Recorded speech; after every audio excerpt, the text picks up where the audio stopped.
and you're getting your first views of re-entry. This is Kjo dritë e fortë ja ka mësyer tokës. California. You can go see this with your Teksa afrohet më shumë, hapen parashutat në mënyrë që të zbarkojë sigurt.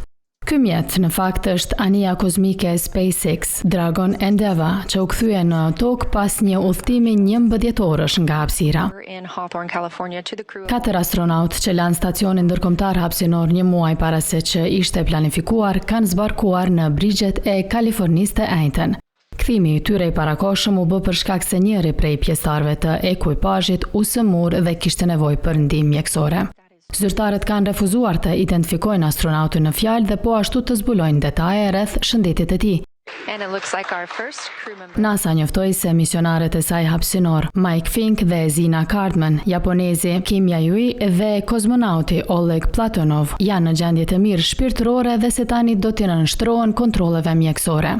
Astronautët u nisën në mision nga Florida gushtin e kaluar. Hardman, wrapping up her first mission. Kjo është hera e parë që astronautët evakuohen për shkak të një problemi shëndetësor që nga vendosja e stacionit ndërkombëtar hapësinor në orbitën e tokës në vitin 1998. NASA dhe SpaceX thanë se do të përpiqen të përshpejtojnë nisjen e një ekuipazhi të ri prej 4 personash, që aktualisht është planifikuar për mesin e muajit shkurt. First mission to space.